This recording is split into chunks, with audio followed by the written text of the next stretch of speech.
The Justice Department released another batch of files connected to the Jeffrey Epstein case. However, there are still more questions after a report from the Associated Press says 16 documents from Friday's batch disappeared from the department's website. Here's ABC's Johnny Fernandez with the latest. The Department of Justice posted 2 more batches of Epstein files on its website. The latest includes the grand jury testimony from April 2007. In those records, an individual identified as a 21-year-old woman describes being recruited by Jeffrey Epstein when she was 16, along with other underage girls, for illicit massages at his Palm Beach mansion.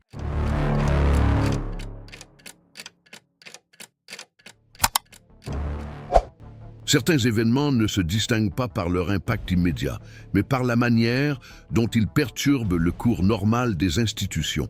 Le 22 décembre 2025, la juge fédérale Evelyn Braxton de la Cour de district de Columbia a autorisé la divulgation d'extraits précédemment scellés d'un rapport produit par le bureau de l'inspecteur général du ministère de la Justice.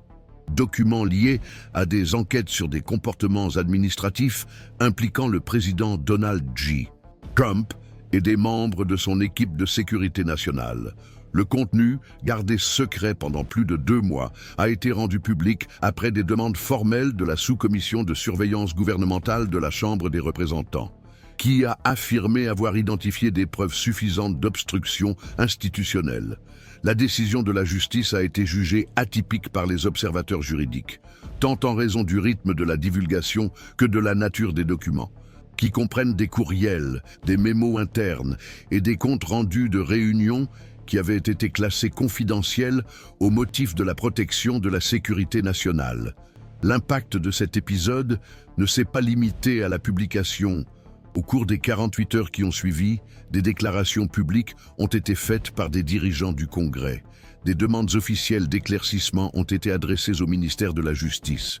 Et des sessions extraordinaires des commissions législatives ont été convoquées. La rapidité avec laquelle le système politique a réagi ne correspond pas à la norme habituelle dans les cas de conflits potentiels entre les pouvoirs. Et c'est précisément cette accélération, combinée à l'absence de résistance publique de la part de l'exécutif, qui a transformé cet épisode en un tournant dans le paysage institutionnel. Le document publié présente, avec un niveau de détail élevé, les interactions entre le président et ses conseillers au cours du second semestre 2022 concernant le traitement des documents classifiés. Selon le rapport, il y a eu des délibérations explicites visant à retarder la restitution de documents sensibles demandés par des agences fédérales, ainsi que des échanges internes suggérant l'intention de reclasser des documents dans le but de modifier leur statut juridique. Bien qu'une partie de ces informations ait déjà fait l'objet de spéculations dans des enquêtes journalistiques précédentes, la confirmation officielle et son lien direct avec l'autorité présidentielle ont aggravé la gravité de l'affaire.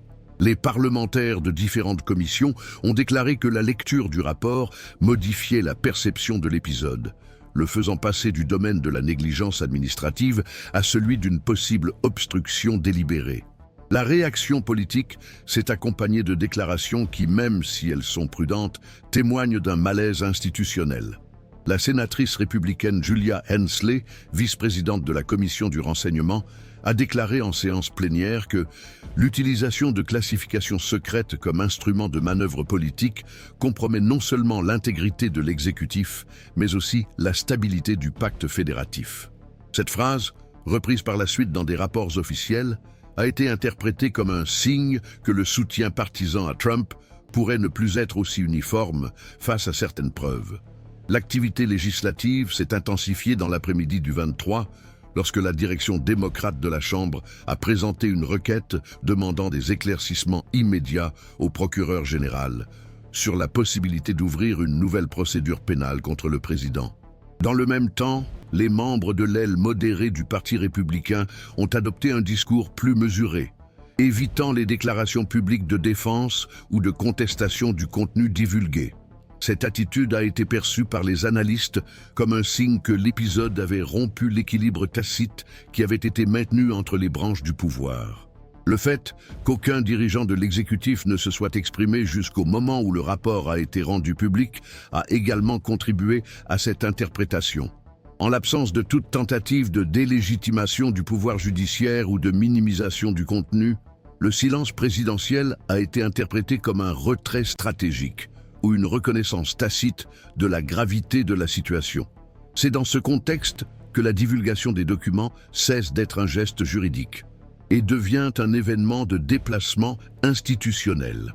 La singularité de cet épisode ne réside pas seulement dans le contenu des informations, mais aussi dans le comportement synchronisé d'acteurs habituellement désalignés.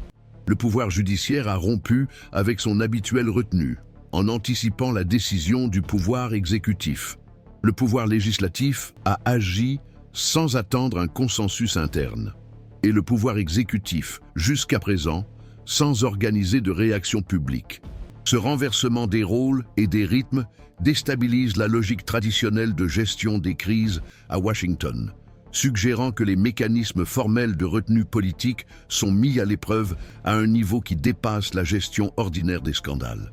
La question qui se pose depuis lors ne concerne pas seulement la légalité des actions du président, mais aussi la capacité réelle des institutions à traiter un conflit de cette nature sans compromettre leur propre légitimité. Cet épisode met en évidence un chevauchement de compétences qui, s'il n'est pas résolu clairement et rapidement, pourrait compromettre le fonctionnement normal des instances de contrôle et de surveillance du pouvoir. L'impact de cet épisode ne s'est pas limité au contenu divulgué, mais a également touché la manière dont les pouvoirs ont réagi, ce qui en soi en fait déjà un événement hors norme. La réaction rapide du Congrès à la divulgation des documents scellés a pris une importance encore plus grande si l'on considère les antécédents institutionnels liés au traitement des documents classifiés par les autorités exécutives. Depuis les années 1970, après les réformes post-Watergate, les mécanismes de contrôle entre les trois pouvoirs ont commencé à fonctionner selon le principe que la séparation fonctionnelle n'exempte pas l'exécutif de rendre compte de l'utilisation de documents sensibles, en particulier lorsque ces documents transitent entre les sphères politiques et les agences de sécurité nationale. C'est dans ce contexte que l'on comprend l'importance de l'action de la sous-commission de surveillance gouvernementale, dont la pression directe sur le pouvoir judiciaire a abouti à la levée du secret. La sous-commission, composée de membres des deux partis, avait accumulé des informations sur des omissions dans la communication entre la Maison-Blanche et les Archives nationales depuis le milieu de l'année 2023. Lorsque des rapports internes de la CIA et de la NSA ont commencé à signaler des incohérences dans la chaîne de conservation de certains dossiers stratégiques. À partir de ce moment, la convergence des informations provenant de différentes sources institutionnelles a permis de constituer un ensemble de documents suffisamment cohérents pour justifier, aux yeux de la justice, la levée du secret. Cette convergence aide à comprendre pourquoi la divulgation de ces documents n'était pas seulement un geste procédural, mais un événement marquant qui a modifié la position de plusieurs figures centrales du système politique. Les parlementaires, qui avaient adopté une attitude de retenue face aux enquêtes précédentes, ont commencé à déclarer publiquement que le degré d'engagement institutionnel exigeait des réponses plus rapides et plus cohérentes. Le ministère de la Justice lui-même, traditionnellement prudent quant à la divulgation des enquêtes en cours, a fait preuve d'une ouverture inhabituelle en déclarant, dans un communiqué, que l'intérêt public légitime l'emporte, dans ce cas, sur la confidentialité initiale appliquée aux documents en question. Cette phrase, soigneusement rédigée, a été interprétée comme un signe que le procureur général ne s'opposerait pas à un éventuel approfondissement législatif sur les développements de l'affaire, même si cela impliquait des contraintes pour l'administration actuelle. Cette position est également le résultat de pressions accumulées après des critiques successives reçues par l'institution concernant sa prétendue indulgence dans des affaires précédentes impliquant de hauts fonctionnaires de l'exécutif. L'action du pouvoir judiciaire, quant à elle, ne peut être comprise isolément.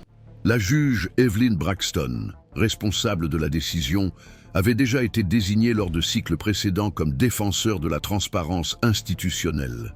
ayant autorisé en 2021 la divulgation partielle de communications entre d'anciens conseillers de l'administration précédente et des lobbyistes liés au secteur énergétique. Sa jurisprudence se caractérise par une vision expansive de l'intérêt public, ce qui explique en partie la sécurité juridique sur laquelle elle a fondé sa décision la plus récente. Néanmoins, le contexte politico-administratif confère à sa décision un poids qui dépasse le cadre formel. À partir du moment où la divulgation du contenu intervient parallèlement au silence de la Maison-Blanche, au repositionnement du ministère de la Justice et à la mobilisation des ailes républicaines du Congrès, il se dessine une triangulation institutionnelle rare, dans laquelle différentes sphères du pouvoir signalent, même de manière non coordonnée, une volonté de rompre avec le modèle de contention stratégique qui avait marqué la gestion de la crise depuis son début. Le mouvement observé parmi les républicains modérés renforce cette interprétation. La sénatrice Lisa Hensley, par exemple, membre de la Commission de la Sécurité nationale, est allée au-delà de la critique du traitement des documents et a commencé à remettre en question, dans des interviews, la cohérence des réponses fournies par la Maison-Blanche depuis le début de la controverse. Sa position, qui aurait autrefois pu être qualifiée de dissidence partisane, a été approuvée par d'autres figures de l'aile centriste du parti, suggérant que le noyau de soutien inconditionnel au président commence à se fissurer. À partir de là, le débat sur le contenu des documents divulgués se transforme en une discussion sur les limites de la loyauté partisane face aux preuves vérifiées par les organismes officiels. Ce revirement est significatif, car il déplace le centre du débat du terrain strictement juridique vers celui de la gouvernabilité et de la légitimité politique. Il ne s'agit pas seulement de savoir s'il y a eu ou non violation de la loi, mais si le maintien de la structure de commandement actuelle à la Maison-Blanche compromet la capacité de l'État à fonctionner de manière stable et prévisible. Dans ce contexte, l'action de la presse a également pris une autre tournure. Les grands médias, qui faisaient preuve de prudence dans leur couverture de l'affaire, ont commencé à consacrer une place importante à l'analyse du contenu divulgué, des experts soulignant que le rapport non seulement confirme les soupçons antérieurs, mais offre également de nouveaux points de départ pour des enquêtes croisées. Ce mouvement a contribué à intensifier la pression sur des personnalités clés de l'exécutif, dont certaines faisaient déjà l'objet de remises en question quant à leur action. Les conséquences sont encore incertaines, mais il est évident que la dynamique institutionnelle a été modifiée de manière substantielle. Ce qui était auparavant considéré comme une impasse entre les bureaucraties est désormais perçu comme un véritable test de la résilience démocratique, face à des comportements qui, selon certains juristes, peuvent constituer un abus de pouvoir et une obstruction intentionnelle au fonctionnement des institutions républicaines. La décision judiciaire autorisant la divulgation de documents confidentiels liés aux activités du président a immédiatement relancé les débats politiques et juridiques à Washington. Ce qui était auparavant traité en coulisses occupe désormais le devant de la scène institutionnelle, soulevant des questions sur l'étendue des pouvoirs présidentiels et sur la capacité réelle des institutions démocratiques à répondre, sans s'effondrer, à une crise qui touche directement le chef de l'exécutif. Pour les juristes liés à des universités ayant une tradition en droit constitutionnel, les mécanismes prévus par la Constitution pour limiter les abus restent formellement valables, mais leur efficacité a été érodée par la répétition de litiges qui ont utilisé ces instruments comme des outils électoraux. Cette banalisation a réduit la légitimité pratique de mesures telles que la destitution, les rendant politiquement délicates, même lorsqu'il existe des preuves documentaires irréfutables. Face à cette situation, le Congrès a choisi d'étendre les mesures techniques plutôt que de passer à l'action directe, motivé davantage par la crainte du coup politique que par la gravité des faits. Il existe cependant d'autres interprétations qui voient dans le mouvement actuel un signe de résilience institutionnelle. Selon cette lecture, le fait qu'une juge fédérale ait autorisé la levée du secret en réponse à une demande du Congrès révèle que, malgré les tensions, les rouages de l'État fonctionnent toujours avec une relative autonomie. Cette décision démontrerait que les freins et contrepoids entre les pouvoirs restent actifs, même si c'est avec moins d'intensité qu'auparavant. Cependant, même les analystes les plus optimistes reconnaissent que, sans une coordination claire et un soutien juridique solide, tout progrès peut être annulé par des conflits internes ou des pressions externes. Le succès de tout effort de responsabilisation dépendra de 3 facteurs: la légalité du processus, la clarté des motivations institutionnelles et la volonté politique de soutenir les développements. Une autre vision, plus critique, souligne que le pays traverse un cycle d'insensibilisation institutionnelle. Cette thèse soutient que, face à un environnement saturé de scandales, de dénonciations et d'impasses, la réaction sociale et institutionnelle face à de nouvelles révélations tend vers l'apathie. La succession d'événements graves sans conséquences concrètes contribue à l'idée que tout peut être relativisé. Ainsi, même face à des preuves solides, le système politique absorbe les impacts avec des réponses timides, évitant toute rupture visible. La conséquence la plus dangereuse de ce schéma est la transformation de l'exception en règle. Les institutions cohabitent avec l'illégalité comme si elles faisaient partie du fonctionnement normal de l'État. Cela compromet la crédibilité du système et alimente un cycle dans lequel les écarts ne sont pas seulement tolérés, mais aussi reproduits par de nouveaux acteurs. Parallèlement, la divulgation des documents relance un débat sensible sur les limites du secret institutionnel. La décision judiciaire a été accueillie avec enthousiasme par les défenseurs de la transparence, qui affirment que l'accès public à l'information est un pilier de la démocratie. D'autre part, les experts en sécurité nationale ont mis en garde contre les risques liés à la divulgation de documents stratégiques. Une partie des documents divulgués fait référence à des négociations internationales et à des réunions de haut niveau impliquant les secteurs du renseignement et des relations extérieures. Le département d'État a même émis des signaux discrets sur les répercussions que cette divulgation pourrait avoir sur les relations diplomatiques et les actions confidentielles en cours. Cet épisode ravive un dilemme qui accompagne la politique américaine depuis des décennies. Comment garantir un contrôle démocratique efficace sur les autorités publiques et sans affaiblir les structures de protection nationale dans un contexte mondial instable? Au niveau législatif, la réponse a jusqu'à présent été fragmentée.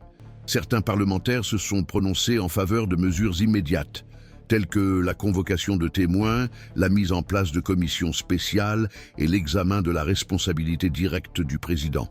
D'autres, cependant, estiment que le moment exige de la prudence et proposent la réalisation d'études techniques et la réforme des règles relatives à la classification et au contrôle des documents officiels.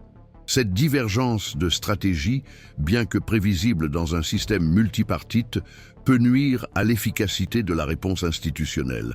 Sans coordination entre les blocs politiques, toute initiative risque de s'essouffler avant de produire des effets concrets.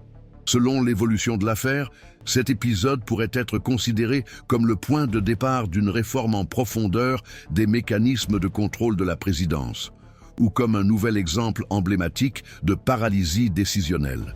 À l'heure actuelle, l'avenir reste incertain.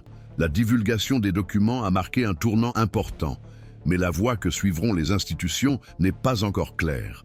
La capacité à transformer la crise en opportunité de renouveau dépendra de la fermeté des dirigeants, de la cohérence juridique des mesures adoptées et de la réponse de la société. Cet épisode a mis à l'épreuve non seulement les règles écrites, mais aussi la volonté pratique de les appliquer même en cas de risque politique. En fin de compte, le résultat de ce processus sera déterminé non pas par le volume des preuves, mais par la force morale et institutionnelle de ceux qui occupent des postes à responsabilité. Si le choix est fait de garder le silence, le système en sortira affaibli. Si des mesures sont prises, même progressivement, un nouvel équilibre entre légalité, pouvoir et responsabilité publique pourrait émerger aux États-Unis d'Amérique.